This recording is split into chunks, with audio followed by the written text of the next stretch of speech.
Caitlin Clark just shut down every single narrative her haters built over the last 8 months in one incredible game against New Zealand. Can't defend. 2 steals, both turning into fast break points, just chucks threes, leads the team. An efficiency ball hog who doesn't make others better, record-breaking assists across the tournament.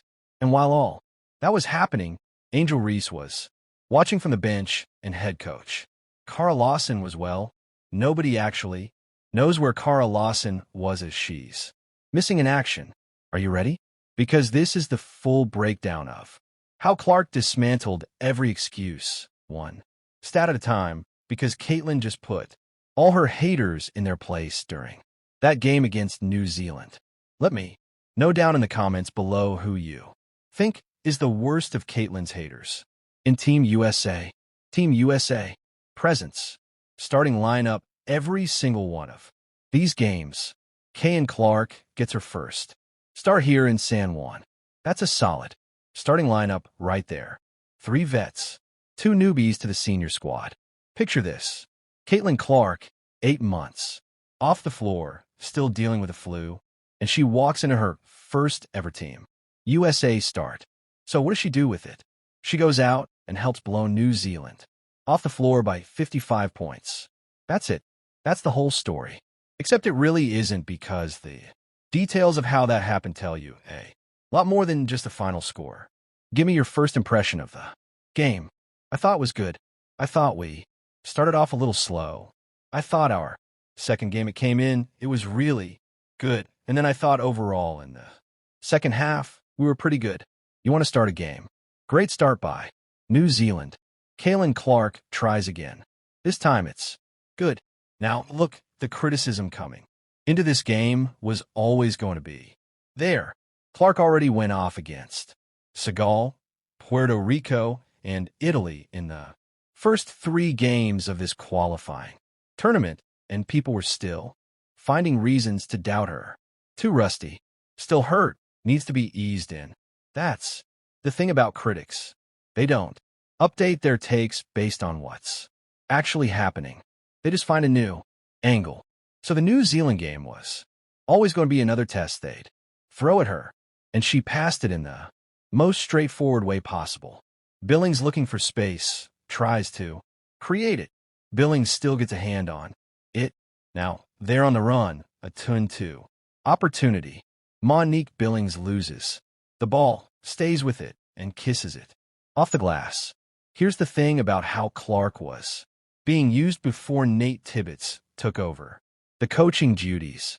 She was coming off the bench, getting limited touches, and working inside a system that seemed more focused on making sure everyone got their moments than on actually running up the score. That changed against New Zealand. Tibbetts put Clark in the starting 5, and right away the offense moved differently. More pace, better spacing, and the ball was finding the right hands at the right time. And maybe some, I don't know, but some of those players are maybe fighting for a spot for the World Cup, because maybe this is not the team that we are going to see at the World Cup. Who knows? And so it's a chance for the rookies. For example, there are 6 rookies here in this USA team. They're going to there here to show themselves and prove that they can. Clark finished with 14 points and 6 assists in 23 minutes. And that assist number led the whole team. But here's the part that doesn't get nearly enough attention. She played the most minutes on the entire roster that game. Think about what that means. Tibbetts had a full bench available, a 55-point lead at various points in the game, and he kept sending Clark back out there. You don't do that if you're babying someone. You don't do that if you think they're fragile or still finding their footing. You do that because you trust them, and because the offense works better when they're on the floor. The final score was 101-46. And yes, New Zealand isn't one of the top teams in the world, but a 55-point win in international basketball is still a 55-point win. You have to actually execute for 4 quarters to get there. And Team USA did exactly that with Clark, running the offense from the start. Her Efficiency rating for the game came in at 18, which is the highest on the entire team and not just by a little. That number pulls in everything. Points, assists, rebounds, steals, and weights. Them together. So when Clark picked off a steal at half court in the second half and turned it into a fast break layup, that's in there. When she hit a mid-range jumper, that's in there. When she found an open teammate for an easy basket, that's in there too. The 18 tells the whole story of the game in one number, and nobody on the roster touched it, even just holding the ball so they can see it. They steal it just like that. If they see the ball, they can get their hands on it. So the idea that Clark needed to be protected, managed carefully, slowly, worked back into a bigger role. Tibbetts basically looked at that idea and ignored it completely. He gave her the start, gave her the most minutes, and let her run. And the result was the most efficient individual performance on the team and a 55-point blowout. That's not a coincidence. That's just what happens when you actually let Caitlin Clark play basketball. Returning back since July, how your body feeling? You got a lot of movement. Feel good. Obviously 5 games in 7 days is a true test and see where my body's at, but so far I feel really good. The New Zealand game wasn't just a good performance. It was Clark checking off every single criticism her haters have thrown at her one by one in real time. Let's talk about defense first because this one gets brought up constantly. The knock has always been that Clark is a liability on that end. That teams can just attack her and she'll fold. So what happened against New Zealand? 2 steals, and both of them turned directly into fast break points. Not just tipping the ball away and watching it go out of bounds, actually reading the passing lane, jumping the route and getting out. In transition, still moving as she puts it out or shoots the ball up on the other end. Kiki, great that that's anticipation. That's effort. And that's a player who knows what she's doing defensively. And when you zoom out, across all 4 games in this qualifying tournament, Clark is top 5 on the entire Team USA roster in steals. Top 5. That's not a defensive liability. That's a guard who's locked in and competing on both ends. Score for this New Zealand team with 6 points to go along with 3 boards. Kelsey Plum, look at that steal. Hands it up to Caitlin Clark. Now, let's talk about the 3-point thing because people act like all Clark does is stand at half court and heave shots. She leads Team USA in scoring across the entire qualifying tournament. And here's the part that destroys that narrative completely. Most of her points are coming from inside the arc. She's attacking the paint, getting into the lane, and finishing. She's also leading the team in free throws, and you don't get to the free throw line by standing around on the perimeter. You get there by driving, drawing contact, and putting pressure on the defense. That's an aggressive, physical game, not a spot-up shooter doing one thing. Caitlin Clark on the wing. Look at that. Creating her own. So, then there's the volume shooter argument, right? The idea that she takes a lot of shots, but isn't actually that efficient. Clark leads Team USA in shooting percentage across this whole tournament. She's not just taking the most shots, she's making them at the highest rate on the roster. Left to go in the game. New Zealand miscommunication. And Ray Barrow comes down with the steal, and Monique Billings makes him pay on the. She's also leading the team in assists, which means she's finding open teammates when the defense collapses on her, and those are easy baskets for everyone else. That's not a volume shooter. Padding stats. That's a player making her team better every single time she touches the ball. USA cleans up the glass as they slow it down, coming back for their half-court set looking for Clark. Angel Reese has been so good cleaning the glass that I'm glad I'm guessing that's she. And then there's the plus-minus number, which honestly is the one that stops you in your tracks. Clark doesn't just lead Team USA in plus-minus. She leads every single player on every single roster. across every single country in the entire FIA 2026 qualifying tournament. Every country.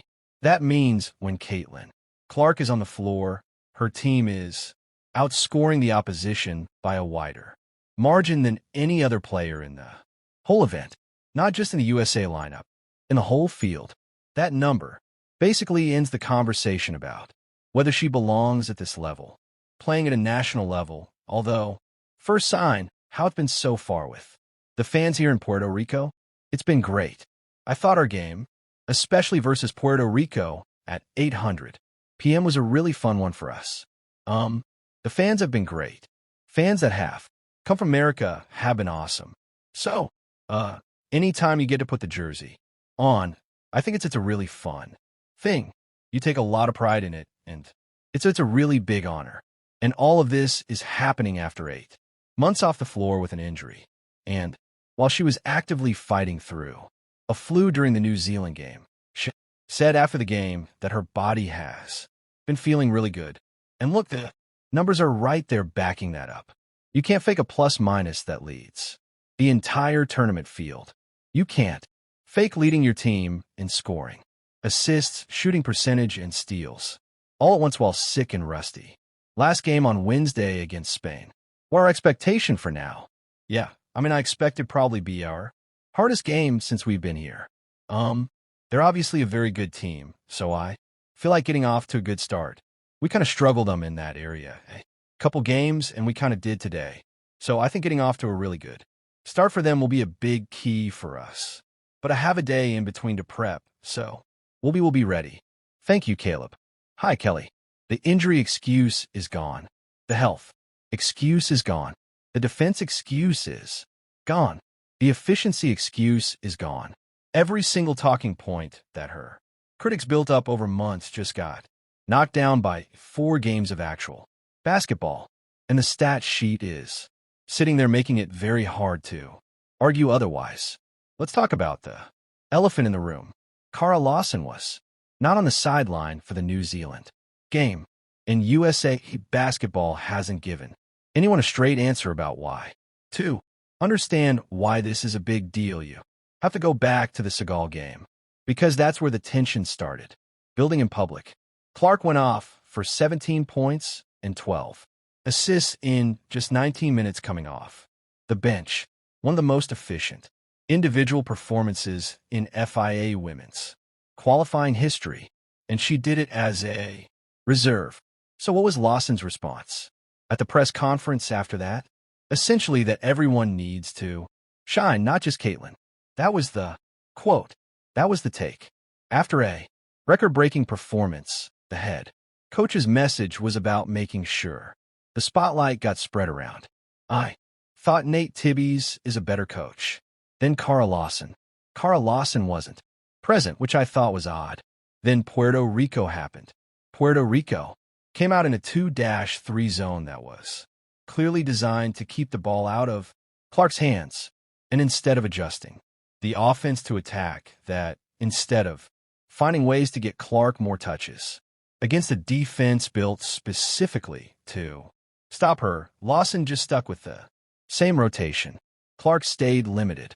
The zone stayed in place, and fans completely lost it online. Social media, sports, media, Fever fan communities, all of them were pointing at the exact same thing. The coach looked more focused on managing Clark's minutes and role than on actually winning basketball games. I thought Puerto Rico played very, very hard, and they played hard the entire time. They challenged us some with their effort, and I thought they made a lot of hustle plays to create baskets for themselves. And this was more of an uneven game for us on both ends. We talked about it as a team, and I thought we had some good spots, but I also thought we had some rough spots, and that's good. It's good to have rough spots sometimes. You're able to kind of figure some things out, and we're still figuring things out. The backlash was loud, and it stayed loud. And then something interesting happened. Quietly, without much official explanation, Nate Tibbs, the head coach of the Phoenix Mercury, took over coaching duties for the Italy game. And suddenly everything looked different. Clark was running the offense. The pace picked up, the ball was moving, and team USA won by 34 points just like that. What did you see from the lineup with Kelsey Palm, Caitlin Clark, Paige Beckers, Ran Hired, and Angel Reese? And how did that group impact the flow of the game? Yeah, I thought they did a really good job. This is a group that hasn't been along or been together very long. We kind of mixed the matchups and mixed the rotations. We played our players a little bit longer stretches than what we had done in the first two games, and so I thought initially they got off to a good start. I probably played them a little bit too long of a stretch at it. Some of them got a little bit tired, but yeah, I love the creativity. I love the shooting with that group. By the time the New Zealand game came around, Tibbetts was still running the team, and Lawson was just gone.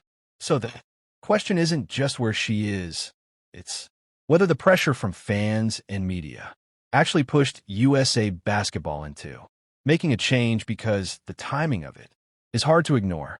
The backlash hits a peak after Puerto Rico, and then within the next game, a completely different coach is running the rotation. That's not nothing.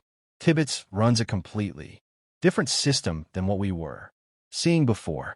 It's guard heavy, it's fast, and it's built around letting playmakers actually make plays. He gave Clark the most minutes on the team against New Zealand. He put her in the starting lineup for the first time. He didn't slow the offense down to make sure everyone got equal shine. He just ran the system that gave Team USA the best chance to win, and the result was a 55-point blowout. 9 points for her tonight. Everyone sharing the ball for Team USA. What a pass there by Caitlin Clark. And here, again leading it up at the rim, there's another Caitlin Clark assist. Of those 193 assists, another one. And he wasn't just passing today, folks. The shot. Now, whether Lawson was asked to step back, whether she stepped back on her own, or whether something else entirely is going on, nobody outside USA basketball really knows for sure. What clear is that the offense moved better without Lawson's rotations. Clark was more involved without her substitution.